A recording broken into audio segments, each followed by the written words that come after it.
Awesome. Okay, so that's our cue to start. So welcome everyone to this webinar about 5 web optimization tactics that municipal governments can use to improve their citizen experience. This is a webinar we've actually been planning for some time, but we've been waiting for the right partner to do this webinar with. And we finally found that partner. I don't know why that's a tongue twister for me. We finally found that partner in the folks at Revize, who I think are truly the government website experts. So it only makes sense that we host a webinar like this with this topic with them. We have a lot to cover in the next hour, so let's get started. As always, we like to start our webinars with intros so that you guys know who we are, where our information is coming from, where our knowledge is coming from, and so that we're not just two disembodied heads on your screen telling you what to do with your government websites. I'm Arnav. I'm the regular host of these TARS webinars. I'm a content marketer over here at TARS. And essentially what that means is it's my job to create content like this webinar, like the blog posts on our site, like the many web pages that you read about our features and about our use cases, to help you get the most out of our product, to help you get the most out of your customer service operations, out of your marketing operations, anywhere where you're interacting with customers or citizens or any stakeholder. At the end, we help you achieve that. And my job is to create content that tells you how you can achieve that better. I am privileged to be joined today by Dani Esterline, marketing specialist at Revize. Welcome, Dani. You want to say a couple of words about yourself? Thanks for having me, Arnav. I have an expertise in social media management and marketing, and so I'm really excited to be here and represent Revize. And event marketing, right? Because I just saw on LinkedIn that you were over in St. Louis for a conference, right? More or less. I wear many hats. Awesome. It's great to have you on, Dani. Thanks for joining us. Now, in terms of who we are as companies or who we are representing, Dani and I, TARS has been around since 2016. And in that time, we've helped businesses and local governments. But more important for this webinar, I'm going to talk about what we do with local governments. So since 2016, we've been helping state and local governments scale their services and customer support for their citizens using chatbots. A lot of jargon over there, so we translated to simple English without all of the business jargon in there. Basically, what we do is we help state and local governments interact with their citizens in a more scalable way. Right now, the way that most city governments interact with their stakeholders is either through websites or through call centers. And both of those, as you'll see in this webinar, are imperfect methods of communicating information to people because they're either very expensive and not scalable, or they are unengaging and no one likes to actually interact with them. And we sort of tread the line in between those two approaches by delivering a citizen engagement system that is both engaging to the customer and is scalable.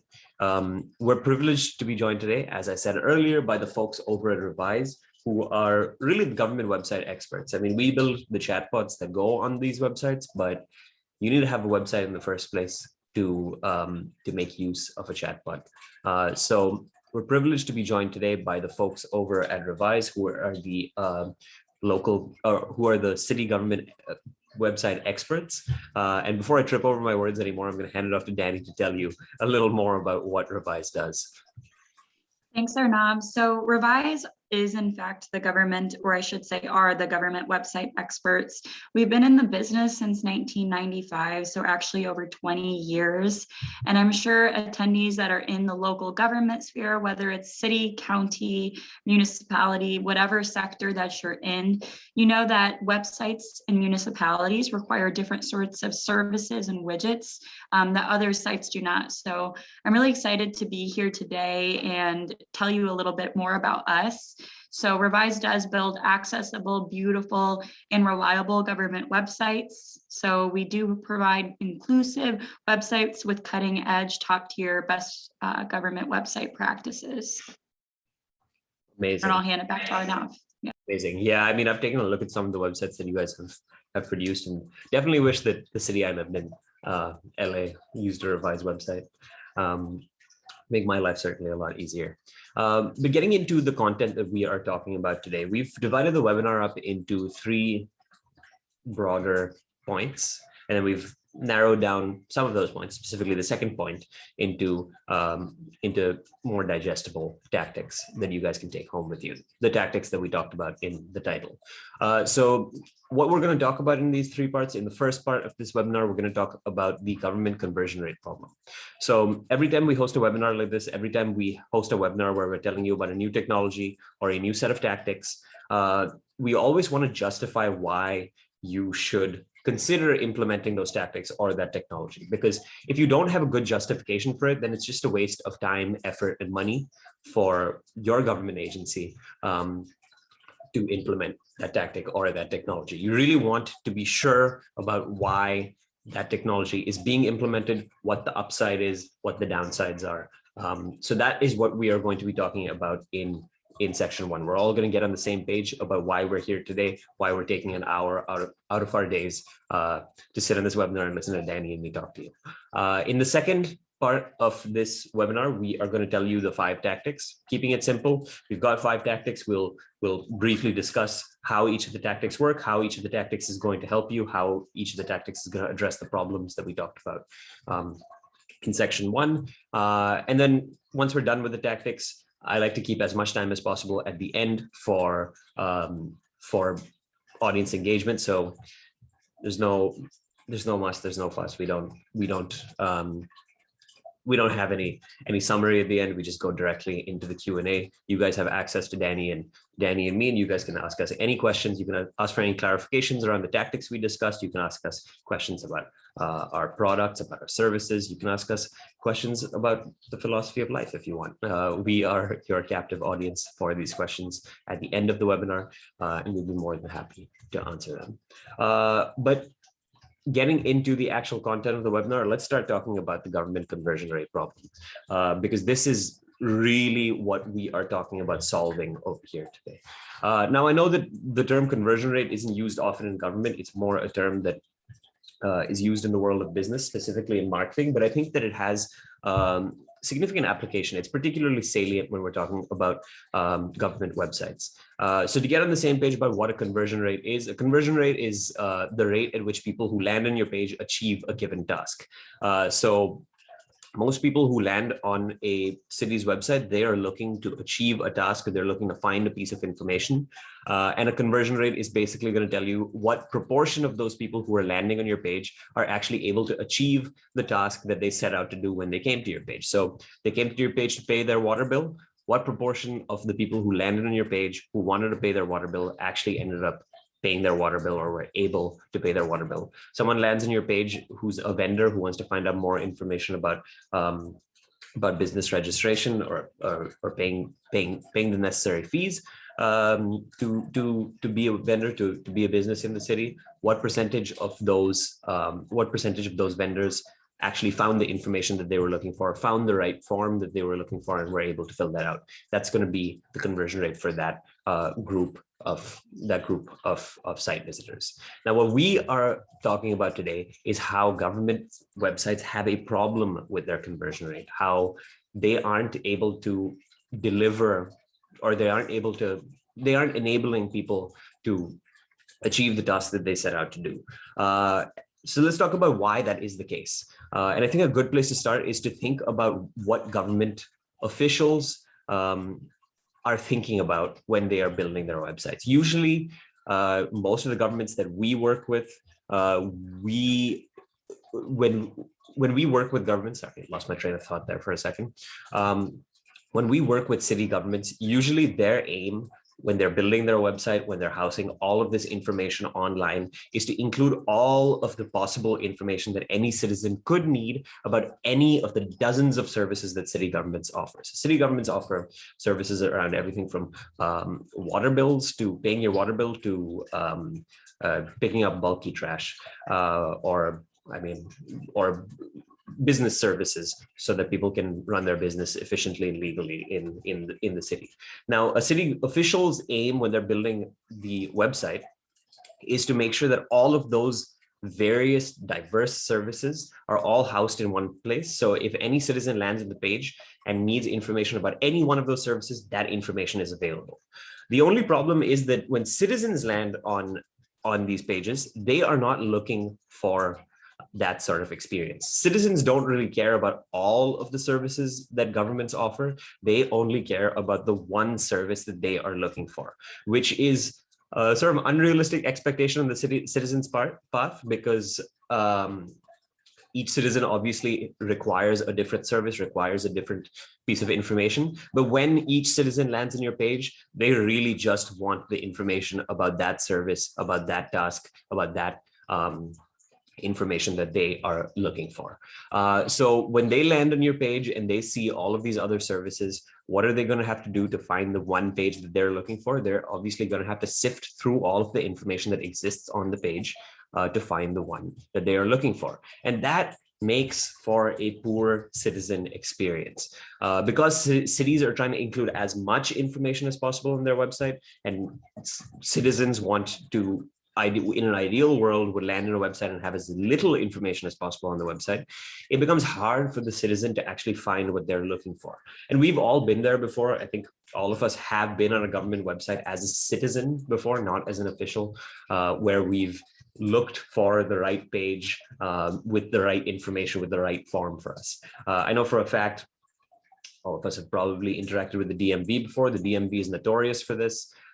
Whether you want a real ID license, whether you don't, whether you want a motorcycle endorsement, whether you don't, whether you're looking for a commercial driver's license, whether you're not, when you are looking to renew your license, when you're looking to get a license, there are a whole bunch of conditions associated with that, and finding the exact set of conditions and the exact set of documents associated with that conditions on the DMV website can be hard. City websites are no different. People are going through the exact same experience, trying to navigate their way around the mountain of information that exists on city websites. And the end result is, of course, the poor conversion rate that I was talking about. But what that poor conversion rate results in is what you're seeing on your screen right now: citizen frustration and increased strain on your customer support teams. Now, what do I mean by this? The way you can think about it is, think about how I defined conversion rate before. People land on your site, they're looking to complete a task, and they are considered converted if they actually do complete that task. They're considered not converted, unconverted if they don't complete that task. Now, what's happening with city websites is that they have a poor conversion rate, which means a significant proportion of the people who land on city websites aren't actually able to complete the task that they set out to do when they landed on that page. Now, what happens when a citizen isn't able to complete that task on the web page? Well, two things happen. One, the citizen gets frustrated. And two, they find an email ID or they find a helpline that they can vent their anger out to. We know what this looks like. Most of the city governments that we work with, most of the state governments that we work with as well, have a problem where their website traffic is being directed to their call center lines, and their call center lines are inundated during work hours with angry citizens looking for basic information and to complete basic tasks on which they could otherwise do through their website. So this is really the problem that we are trying to tackle today. When Dani and I are talking about our tactics, keep these end results in mind. We're trying to reduce citizen frustration. We're trying to make it easier for them to find the information. And we're more importantly trying to make it easier to find information on the website so that they don't get pushed towards your customer support team, so that they are not making extra calls to your contact center. So now that we're all on the same page about what the problem is, let's talk solutions. And for that, we are going to jump right into the tactics that we promised you in the title of this webinar. Now I'm going to give Dani remote access to my screen so that she can move the slides, and we should be good to go. All right, thanks. Oops. So the first tactic is usable CMS software.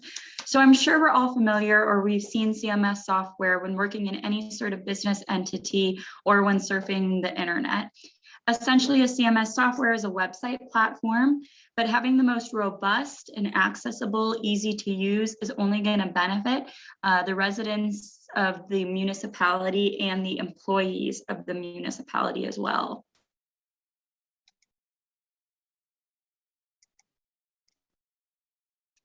So the problem, administrators of government agencies are unable to use the software easily. So when we talk about website platforms, there are an array of them out there that we can see when we're looking at our options. But what's really important is to identify the most robust and usable software platform, because that only increases your government employee rapport. It decreases the amount of time that you're going to spend on training those government employees because the software is easy to use. And in addition, there's not going to be delayed updates. So one thing that's very industry specific for government municipalities is time-sensitive information. Especially we saw that with the pandemic and the COVID-19 updates. Lots of government municipalities need to get information out to their residents quickly so that they know where to go to get vaccinated, among other resources. The same can be said with pretty much any sort of big event or big happening that happens in a community. These sort of updates residents need to know. So if the software that people are using to update these residents is hard to use, it's just going to cause a domino effect of inefficiency, of matters getting worse. So that's why it's important. So the solution is a user-friendly CMS software. So essentially that's something that can be used by anybody. They shouldn't have to have a tech background to be able to use this platform. Now, this is really important, even though the year is 2021 and everybody's pretty comfortable or uses computers, there's still this standard that we should work with that is a common ground. So the CMS should be able to be editable by anybody. It should be accessible and it should be easy to use. That's only going to cut down training time, as I said previously, and make it easier on your employees. So the effect of having a usable CMS software is information on the websites posted faster. Residents are now able to go to see where their resources are. For example, in places that have natural disasters. I know I was talking to one of Revize's clients from Iowa the other week, and they had a very terrible natural disaster called derecho that affected many of their citizens. If they were not using a usable, robust CMS software system to update their residents on where to go for homeless shelters, to pick up food, the residents would be only hurting. It would cause a delay in these sorts of solutions. There's less resources wasted on training administrators. So when I say resources, what I'm really meaning is time and money. I think all government entities can appreciate that. That time and money is very valuable to any sort of municipality. So anytime that you can optimize your employee experience where you're not training them on a system because it's already easy to use. So that way their tasks can be focused on things that are more valuable to the municipality. And again, reiterating the fact that residents receive updates from the government entity in a timely fashion. So tactic number 2 is surveying residents. So the problem is that government websites, content can be organized in an ineffective way. So the solution,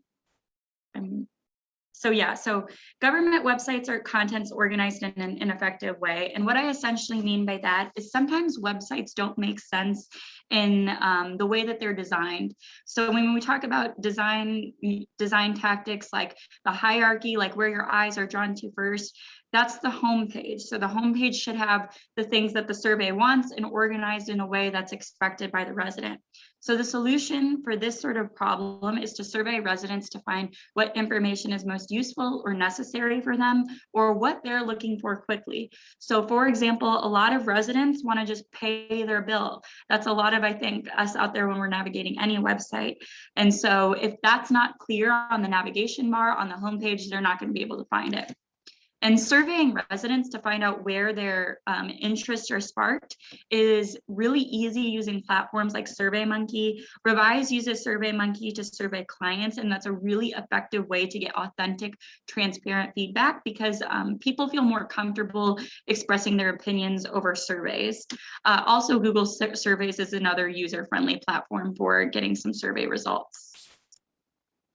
And the effect of surveying residents and finding out what they need and making those changes on your website is residents don't call the government agency because they're not looking for things. They're not combing through information. It's clearly presented in an expected manner. One thing to note too is that municipalities, their survey's interest will differ from geographic region. So a county in Nevada, near Las Vegas, Nevada, would have different interests from residents that live in Alaska, right? So it's important to survey those residents to find out where they're going, whether that be tourists and economic development. It's really important to just know what the client wants. And essentially, government municipalities are serving residents, tourists, and vendors. Government employees can in turn spend more time on other tasks, and the content is presented in a clear and transparent manner, which is a goal of any communication effort. And tactic number 3 is utilizing SEO, so search engine optimization. So this is another acronym that you'll see quite often when talking about any sort of marketing efforts. SEO stands for search engine optimization, and it's essentially how easy is your site to find when you search for it on the internet, or how not easy is it to find when you search on the internet. So the problem is that residents, tourists, or vendors can't find the government site. One thing to note, especially with municipalities, is there's many municipalities that have the same name. For example, one that comes to mind is there's a Marion in Indiana, there's a Marion in Iowa, and I believe that there's one in Pennsylvania.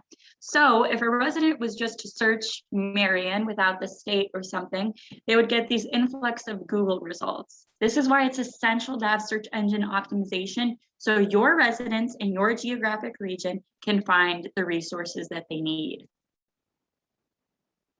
The solution is to utilize SEO optimization and Google Trends to find the most popular keywords. A lot of websites and municipalities use third-party vendors to get some SEO optimization, but also people in the IT department could help take care of this task as well. I know for a lot of municipalities, using Google Trends is a good starting point if you've never done it before. Searching something like government websites and then finding the popular keywords in that sort of grouping and implementing those keywords in the pages that you post on your website, and the articles that you're writing, and the press releases that you're writing, and the blogs that you're writing, that's only going to increase viewership and increase economic development. So if vendors can't find your site for a geographic region, they can't do business with you, right? So it's really important that vendors and residents, tourists are able to view all of the benefits that your community offers. Increased site traffic obviously means more money for a government agency. That means that more people are interacting with those sorts of content buttons, like paying your bill, like getting a marriage license, like access to community events. Tourists will be purchasing tickets to city events as well because they're now having access to them. They're showing up to the forefront when they're searching. And vendors will have more opportunity to do business with a government municipality because they're able to find the websites. And now I'm going to hand it off to Arnav to talk about the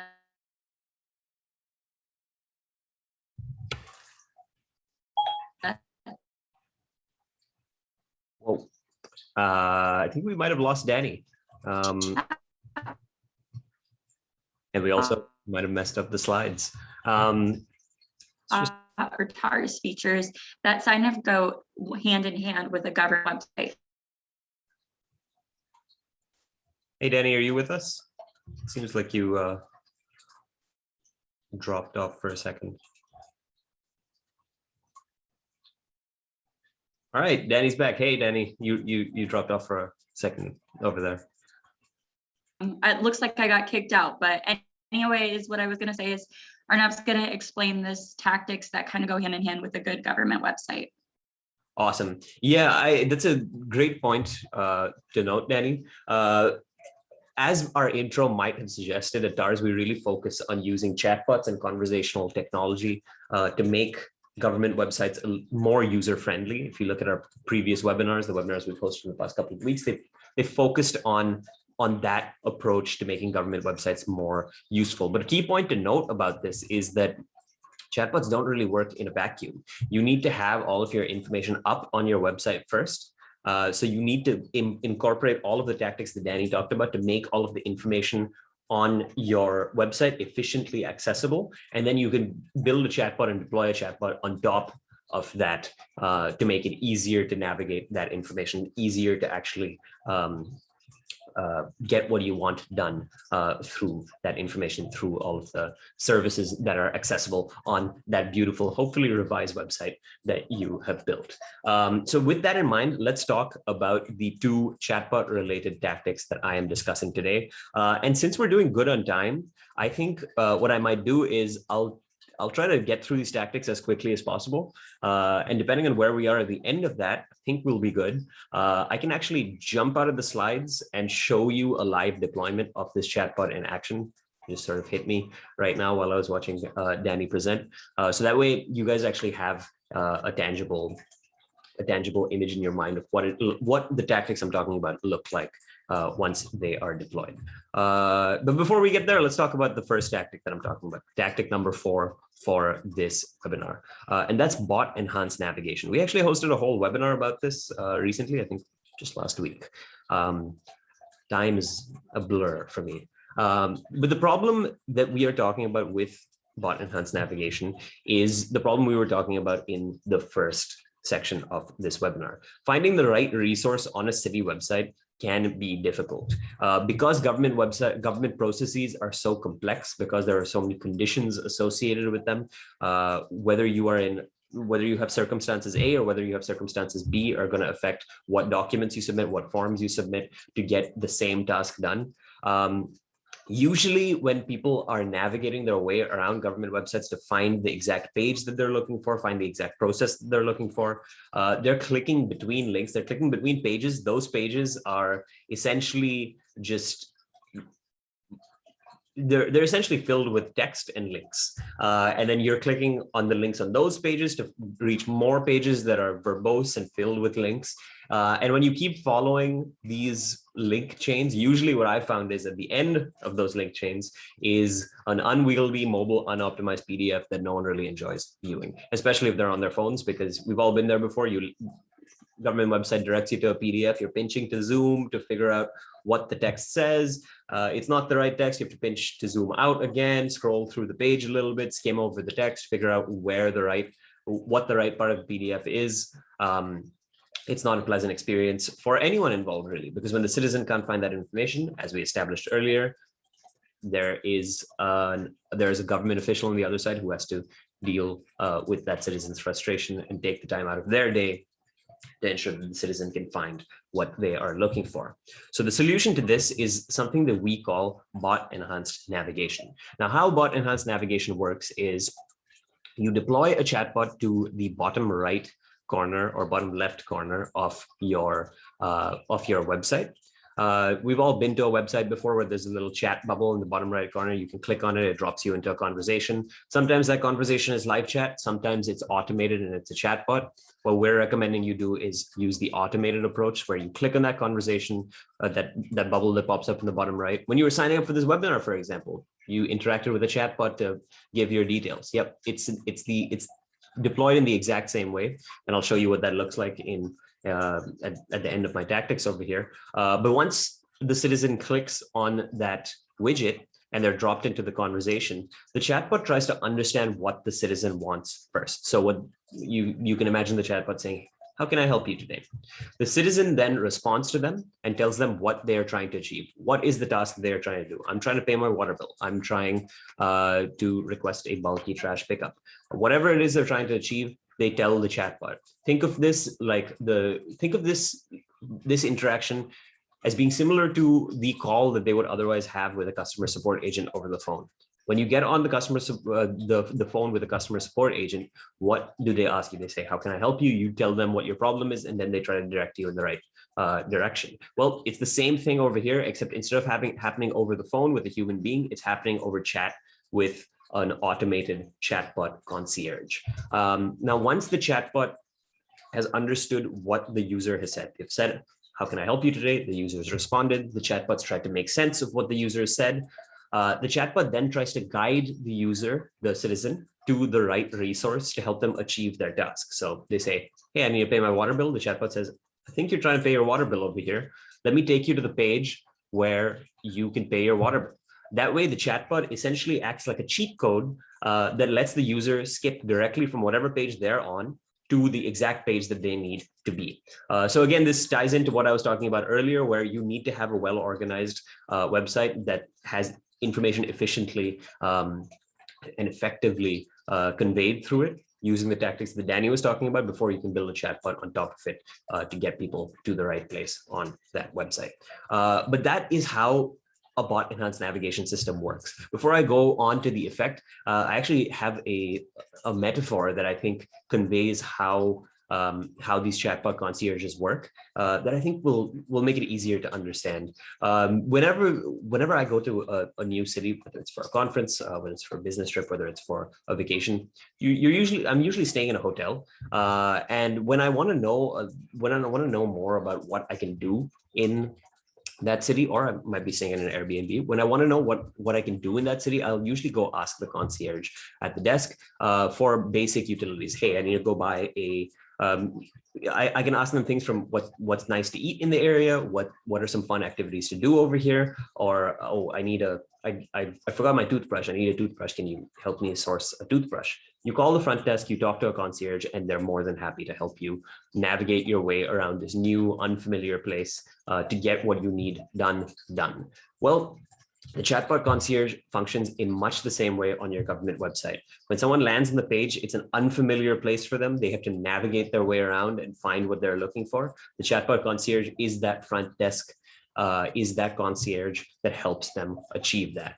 Now, the effect of using this approach to website navigation is that citizens find what they need faster because they don't have to go through the effort of clicking through links, reaching the wrong place, clicking back, and then clicking through a new set of links to reach, again, the wrong page, clicking back, and then maybe finally finding it on the third attempt. So citizens find what they need faster. And because they find what they need faster, there's less likelihood of them getting frustrated, leaving the page, and then making a call to your support line. And when they don't make a call to your support line, that's obviously a reduced burden on your support team, who now has to deal with fewer frustrated citizens and can deliver better service to the citizens who actually need their help, who have the more niche, complex queries that actually need assistance. And perhaps most importantly, citizen frustration is reduced because now citizens are actually able to achieve the tasks that they want to on the site. So your conversion rate is going up. The second tactic that I'm talking about is quite related to this first one, but it has a minor tweak in it that I think is just as important as the first one. So in the first tactic, what we were talking about is getting citizens to the right pages that they need to get certain tasks done.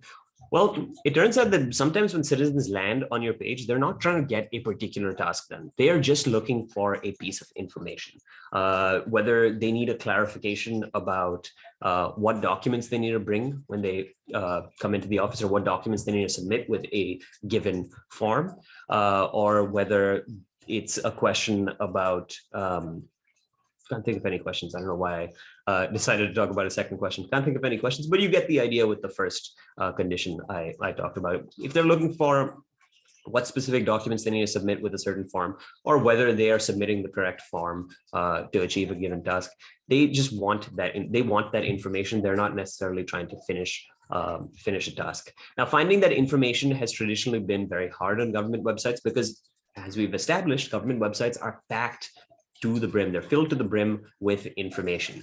And you have to wade through that information as a citizen to find the exact piece of information that you want. And this is especially unfortunate when you consider that the vast majority of customer service queries that citizens have where they're looking for this small piece of information. We've analyzed the calls that our customers get on their support lines. The vast majority of those queries are basic, repetitive queries that could be resolved in under a minute. So it really doesn't make sense for them to go to a website, not find it, and then call a call center. It especially doesn't make sense for those basic queries, especially when those basic queries account for, in a lot of cases, up to 80% of the total number of queries coming in. So the problem is that a large number of citizens have these basic queries that should be answered by the website because they're basic, they're repetitive, it doesn't need a human being to answer. But they're not able to find that information. And the effect of that is that they're pushed to a call center line where they'll wait 5 minutes for a 30-second answer. These are actually real numbers that we've seen with one of our customers where their call center wait time is 4.5 minutes, which is actually not bad, but the vast majority of their queries take 30 seconds to respond to, which seems like a huge mismatch. Why would you wait 4 minutes and 30 seconds for a 30-second query? So that is the problem that we are trying to address. And the solution is to add an FAQ chatbot module to that concierge that I was talking about.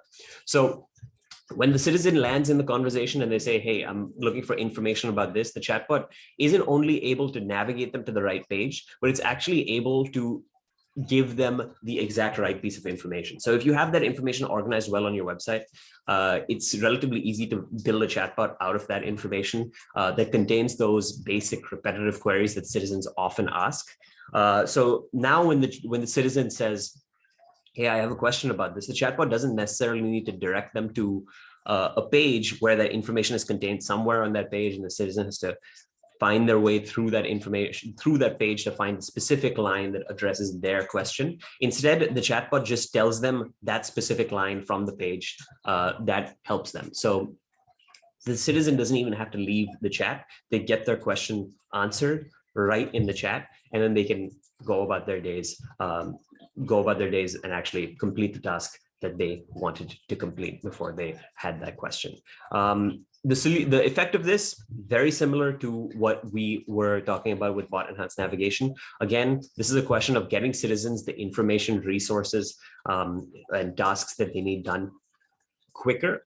And when you can do it quicker, what happens is there's a less likelihood of citizens getting frustrated, leaving your page, making a call to your call center, overburdening your customer support representatives, and reducing citizen frustration. And a key point that we didn't actually discuss over here on this problem that comes to mind is that we're talking about chatbots as a way to get more information to people on your website, because otherwise they are going to go and make a phone call to your otherwise they're going to go make a phone call to your call center. Well, in some cases your call center is not available. For example, outside of work hours, your call center is not going to be available. So outside of work hours, they don't even have that other alternative. Their best bet is going to be to wait till the next morning when someone is available and call them, which is a huge turnaround time that you obviously don't want to have in 2021. People are used to buttery smooth experiences from the other apps that they use, and it's much the same with local government. They have the same expectations with local government, whether that's realistic or not.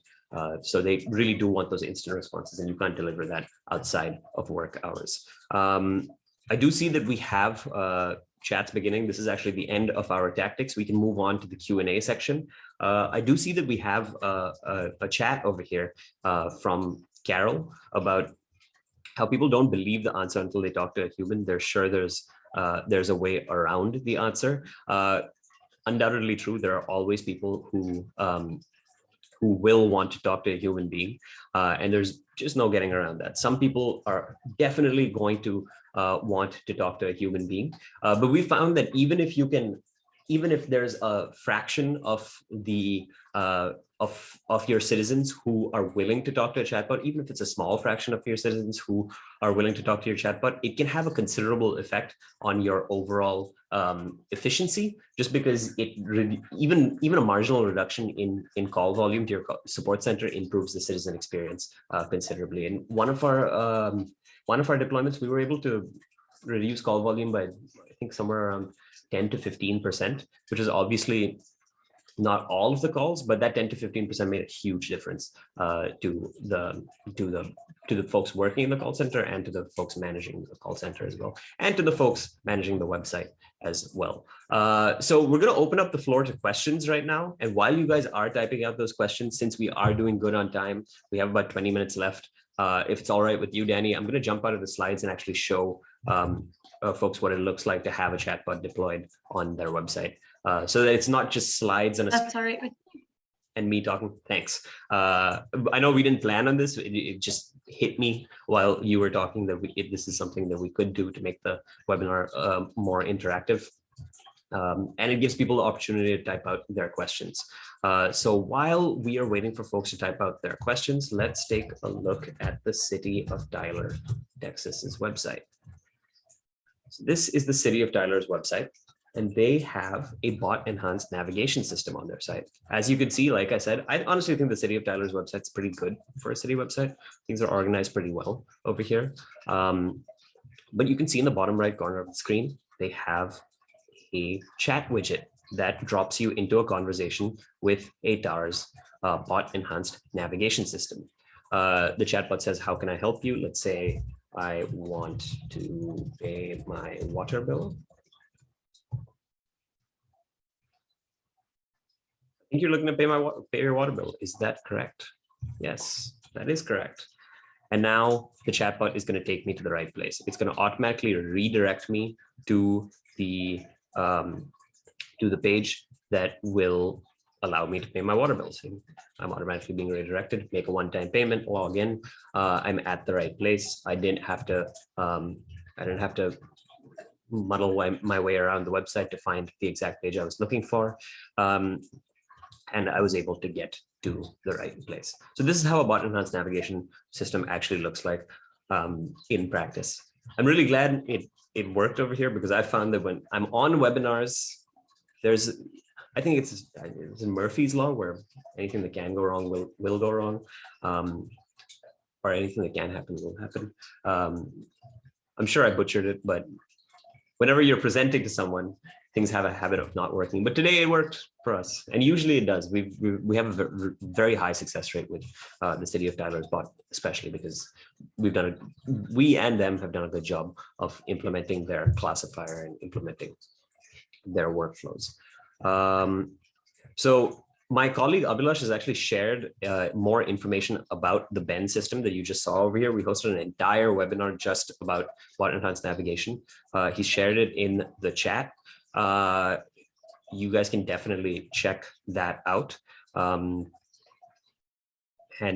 let us know what you think. But be more than happy to answer your questions. Let us know if you have any. Dani and I are accessible to you right now for at least the next 15 minutes to answer any questions. And if you don't have any questions, that's also totally fine.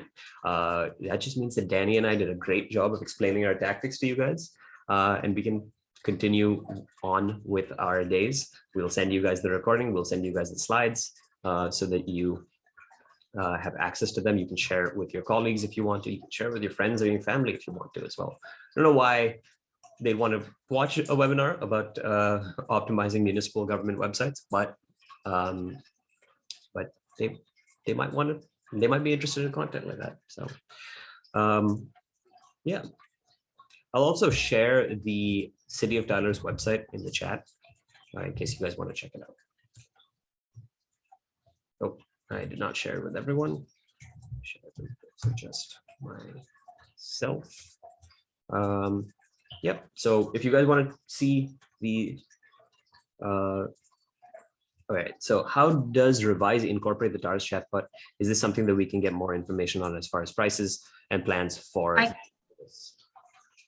I can go ahead and take this one. So the reason why Revize jumped on this webinar today is because chatbots are the future. I think for a lot of any sort of website platform, but for government municipalities, especially just because of what Arnav was saying a little bit. Even though you might not get all of the people, there still will be people that will want to talk to a person. It definitely decreases some things. I know right now Revize is in the works with a chatbot service to feature on our sites. That's something, if you want to hear what I'm going to do is drop my email. And what we can do from here is I can send you some quotes and lists. But it is something we're working on. It's just, it's new in the platform for government industries. So integrating them together is something that we're doing. I just don't have a list of numbers off the top of my head, but I can get it to you if you email me. And then from the TAR side, the integration process that we have on our builder is we give you a tiny piece of code to add to the footer of your website, which is doable in pretty much all website builders.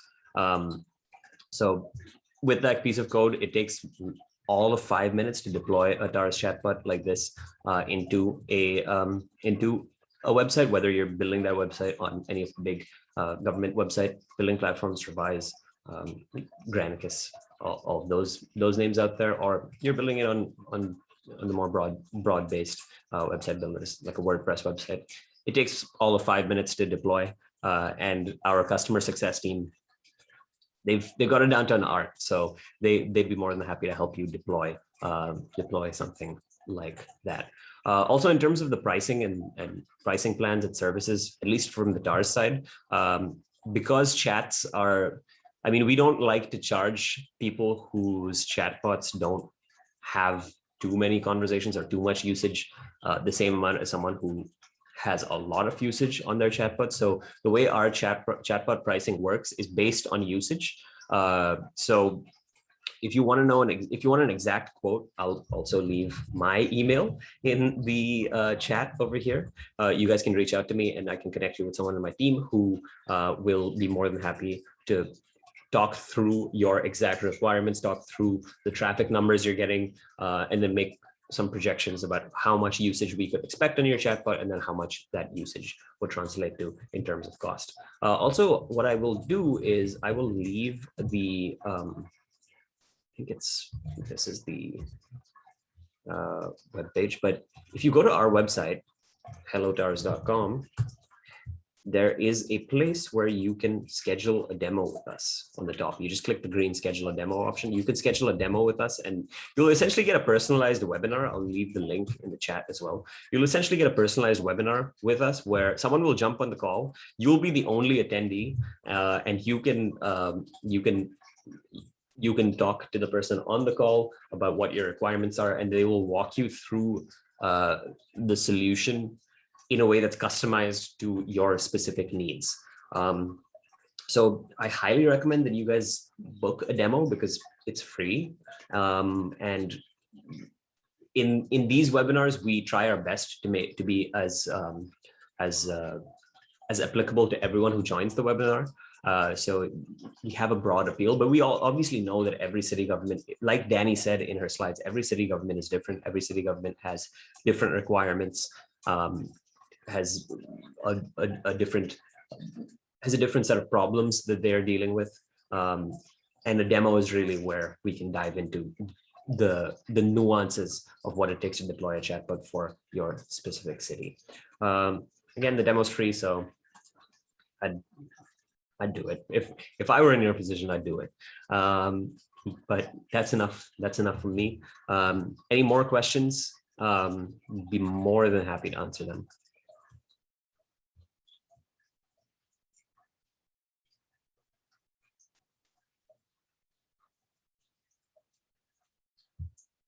All right. Looks like we don't have any questions today.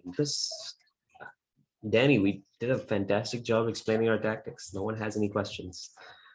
In that case, what I will do is I'll close out this webinar. I'll say a few logistical stuff. Thanks for joining us. See, some people are letting us know in the chat. They found the content informative. That's really what we're aiming for with these webinars. So I'm so glad that you could join us and you found it informative. It's always a pleasure hosting webinars with this, especially when we have an audience as attentive as you guys. And I know that you guys are attentive because the participant number has stayed up the whole time. Usually when we're hosting webinars targeted at other industries, sometimes I find that people join and then they drop off and they say, hey, send me the recording. But today you guys have been on the whole time. You guys have been a fantastic audience. Some good questions at the end as well. We'll send you the recording and the slides for this webinar after the recording is processed. If you want to access the recording immediately though, like I said at the beginning, we live streamed this to YouTube. So if you go to the TARS YouTube channel, just look up TARS Chatbot in YouTube. If you go to the TARS YouTube channel, you'll be able to access the recording of this webinar almost immediately after the webinar is ended. But that's it from us today. Thanks for joining. Keep a lookout for our future webinars. And of course, Dani, thank you so much for organizing this webinar with us. Thanks to you and the entire team at Revize for being such great co-hosts. We rarely, I mean, I was glad to be here. It was a pleasure having you. It was by far one of our best collaboration experiences. And I think the webinar, the quality of the webinar is testament to that. But that's it from us today. Have a good one.